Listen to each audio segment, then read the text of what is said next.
Hello and welcome to another thrift flip video. Today I'm going to be making a tie front top from this oversized men's dress shirt. Just like my other thrift flips, I'm starting off by separating all of the shirt's pieces so I can easily redesign.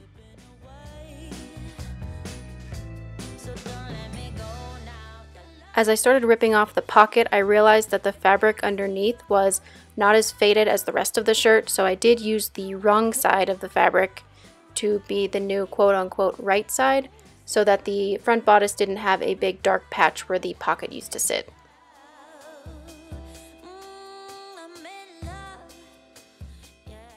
And these are my pieces after separating the original shirt.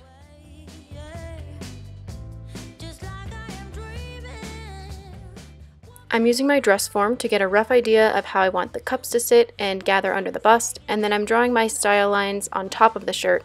Essentially, they're going to be triangles with a bit of a curved bottom.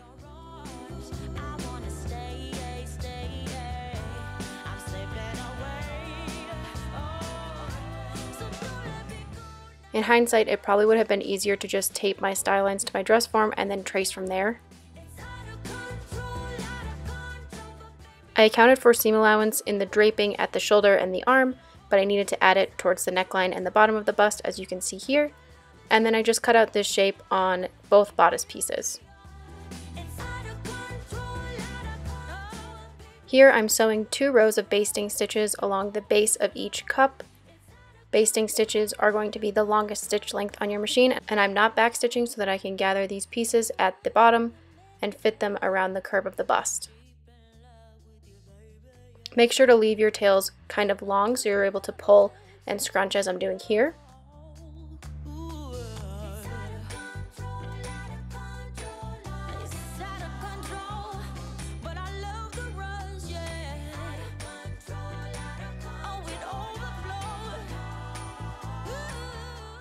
I did have a little bit of extra fabric at the side seams, so I just folded that over to fit how I wanted, traced it, and then cut it down.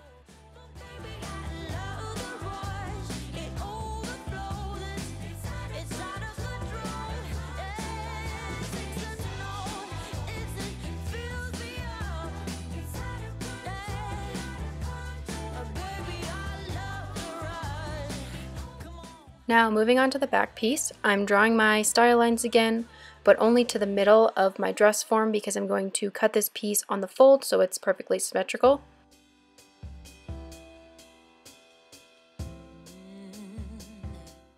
I usually just guess when it comes to shaping the armhole based on my dress form, and I did try it on and have to adjust the size to make it a bit bigger, so always err on the side of caution, make it a little bit smaller, and then you can always try it on and adjust later on. But I'm just tracing out my lines. You can always trace the armhole of an existing well-fitting shirt if you want to be sure that it's correct. And then, like I said, I'm cutting this piece out on the fold, making sure that I do add my seam allowance where I need it.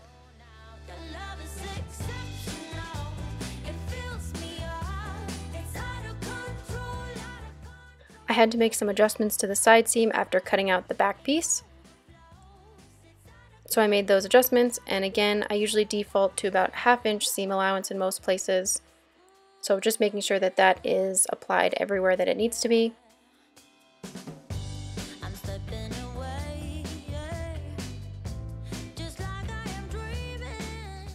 And you can see that the armhole is a bit too high from the front bodice, so I just cut it down to match the back bodice piece at the side seam.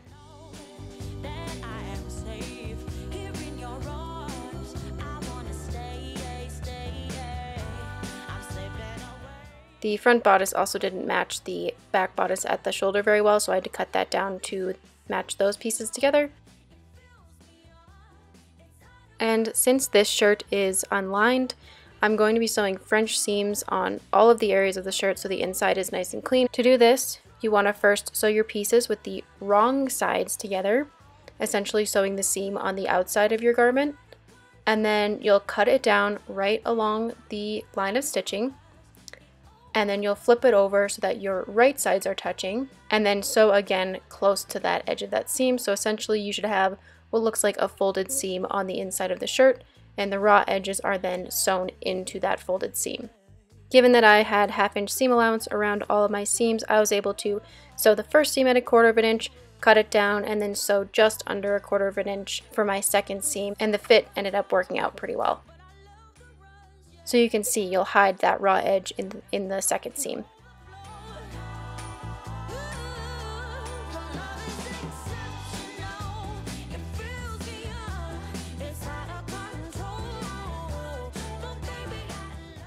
Moving on to the hem, I'm using the existing hem from the dress shirt, which is curved, as most dress shirts have a curved hem. And I'm just here putting it on my dress form to see how long I want it to be, and then I do cut it down to my desired length.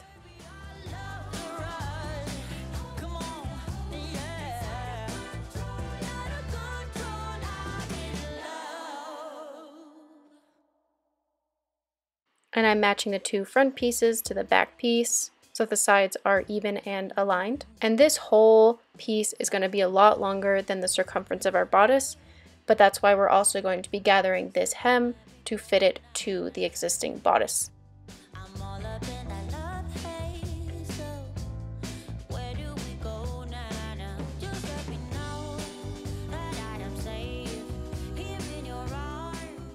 So I'm doing French seams here.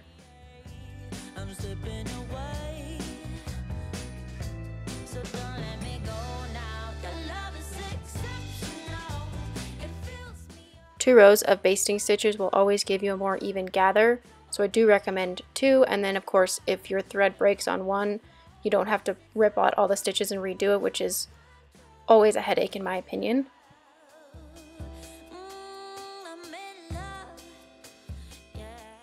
As a general rule of thumb when gathering, I like to always gather it more than I need to, and then I can spread out the gathers to have it fit better on my final piece. But yes, after gathering, the hem should look something like this.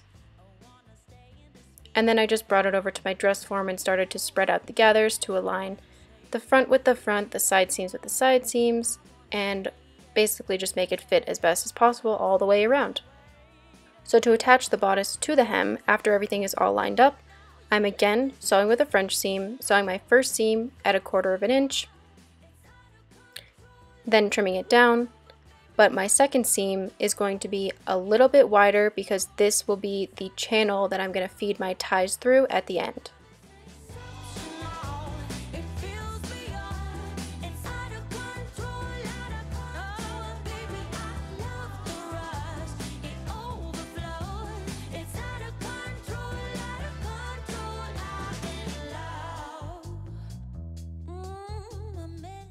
My ties are going to be about 1/4 of an inch in width, so I am making this channel a little bit wider than 1/4 of an inch, just so that I can ensure that the ties will fit through nicely. And after sewing this shut and realizing I made a mistake in the steps, so I should have hemmed the neckline before sewing this channel so that there was a clean edge at the end of it. And I didn't account enough seam allowance to do this, so I did end up just serging the raw fabric around my neckline, folding it over once and top stitching it down. However, if you don't have a serger, you can easily do this by accommodating enough fabric for a double folded hem around the neckline, and that would work just as well. I ripped open that channel just enough, serged, and then I'm going to fold over once and top stitch that serged edge on the underside of the fabric.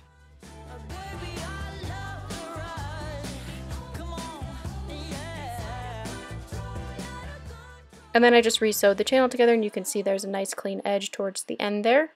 And this is the channel that the ties will funnel through.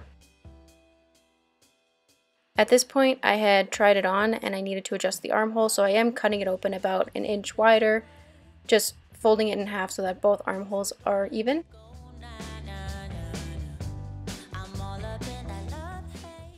And then the last step is going to be the sleeves. So I marked with pins the top half of the sleeve just to reference where I'm going to be starting and stopping my 2 rows of basting stitches, because we're going to gather this sleeve to fit it into the armhole.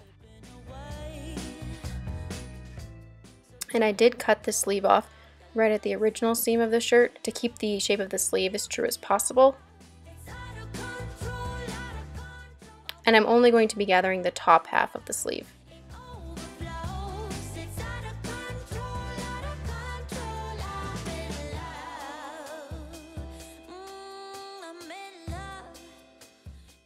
I'm turning my sleeve inside out because again we're going to be sewing French seams here.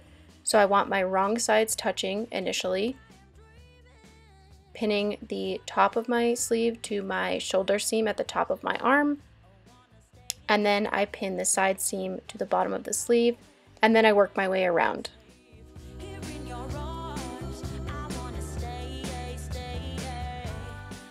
And as you're working your way around, you can start to spread out the gathers so they're more even all the way around the armhole and all the fabric fits nicely together. So here I'm just adjusting all my gathers to make sure that the pieces fit together. I try and keep most of the gathers towards the top of the armhole right at the shoulder and diffuse them as they go around.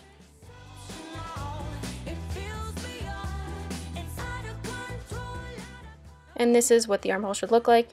So I'm sewing this again with my French seam at 1/4 inch, and then I'll trim it down a little bit, flip everything right side out, and sew the seam again.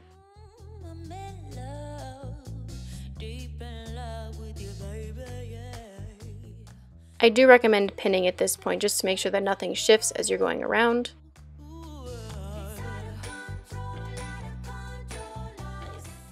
And you can remove the basting stitches from all parts of the shirt once your seams are sewn together. So the actual last step is going to be sewing the ties to fit inside the channel. I just cut strips at about 1.25 inches from my extra shirt pieces that I had. And I did make my ties about 3 times the circumference of my underbust, just so that they could go all the way around and tie into a bow. After sewing the strips together, I'm hemming the ends just so they're nice and clean.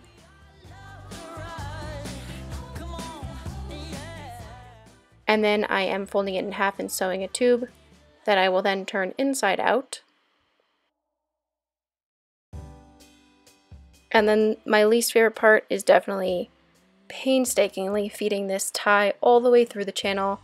I just used a safety pin at the end so I can push it through. And it gets a little tricky in the beginning. Once it's through, it just is kind of time consuming, but this is pretty much the last step. And at the ends of my ties, I did tie a little knot. That was just personal preference.